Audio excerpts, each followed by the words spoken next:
வாழ்த்தி பேசுறது, துதி பாடுறது இதுலவே பாதி போயிடுது. அப்புறம் சண்டை போடுறதுல கொஞ்சம் நேரம் போகுது. இப்படியே போயிட்டு இருக்கேண்டி. Introducing Growth Guarantee Homes from MP Developers. Trust forever.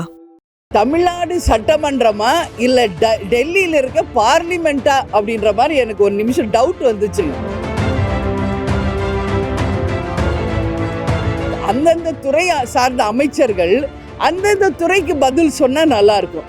எல்லா துறைக்குமே ஒருத்தர் ரெண்டு பேர் தாங்க அமைச்சர்களே பேசுறாங்க. அனைவருக்கும் வணக்கம்.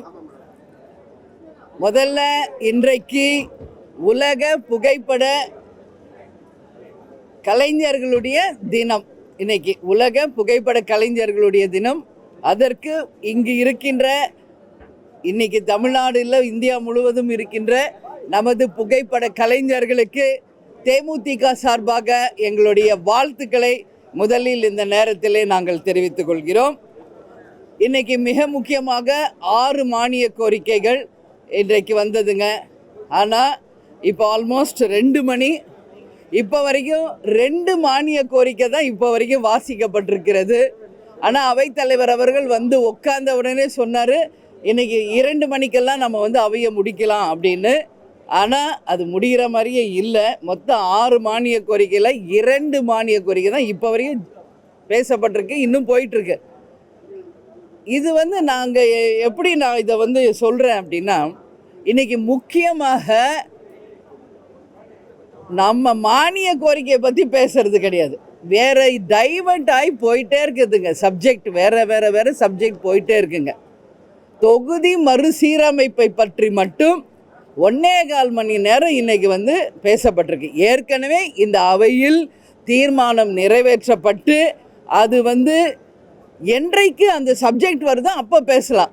ஆனால் இன்றைக்கி சம்பந்தமே இல்லாமல் தொகுதி மறுசீரமை அப்படின்னு சொல்லி 1.25 மணி நேரம் சப்ஜெக்ட் டைவர்ட். அப்புறம் வாழ்த்தி பேசுறது, துதி பாடுறது இதுலவே பாதி போயிடுது. அப்புறம் சண்டை போடுறதுல கொஞ்சம் நேரம் போகுது. இப்படியே போயிட்டுருக்கேண்டி. மானிய கோரிக்கையில் அந்த மானியத்தை பற்றி பேசுறது மாட்டேங்கிறாங்க. அது மட்டும் இல்லை, இந்த தமிழ்நாடு சட்டமன்றமா இல்லை டெல்லியில் இருக்க பார்லிமெண்ட்டா அப்படின்ற மாதிரி எனக்கு ஒரு நிமிஷம் டவுட் வந்துச்சுங்க. ஏன்னா ஃபுல்லாக வந்து எம்பிக்களை பற்றியும் தொகுதி மறுசீரமைப்பை பற்றியே தான் பேசுகிறாங்க. நம்ம தமிழ்நாடு மக்களுக்காக, தமிழக மக்களின் வரி பணத்தில் நடக்கின்ற நமது சட்டமன்றம் தமிழக மக்களுக்காக பேசணும். அதுக்காக தான் இன்றைக்கி சபையே நடக்குது. ஆனால் இன்றைக்கி மானிய கோரிக்கை 6 சப்ஜெக்டை விட்டு வேறு ஏதோ டைவர்ட் ஆகுதுங்க. அது ரொம்ப வந்து ஒரு மனசுக்கு வேதனையாக இருக்காங்க உள்ளே உட்கார்றப்போ. நம்மெல்லாம் வந்து இன்றைக்கி சட்டமன்ற உறுப்பினராக இருக்கோம். தொகுதி சார்பாக, மக்கள் சார்பாக ஒரு 5 மினிட்ஸ் பேசுகிறதுக்கு நாங்கள்லாம் ரெடியாக இருக்கோம். பட் அதுக்கு வந்து வாய்ப்பே இல்லை. அதர் சப்ஜெக்ட் பேசுகிறவங்களுக்கு தான் அதிகமாக வாய்ப்பு இருக்கே ஒழிய, மக்கள் பிரச்சனையோ தொகுதி பிரச்சனையோ தமிழ்நாட்டின் பிரச்சனையோ நம்ம பேசணும் அப்படின்னு நினச்சா அதுக்கு வந்து வாய்ப்பு மிக மிக குறைவாக தான் கிடைக்குது. இது வந்து உண்மையிலேயே வந்து அவைத்தலைவர் கவனத்தில் எடுத்துக்கணும். இப்போ வரும்போது கூட அவர்கிட்ட கேட்டு தான் வந்தேன், அண்ணா 2 மணிக்கு முடிக்கிற நீங்கள் என்னென்னா என்ன செய்கிறது எக்ஸ்டன் ஆகி போகுதுன்றாரு.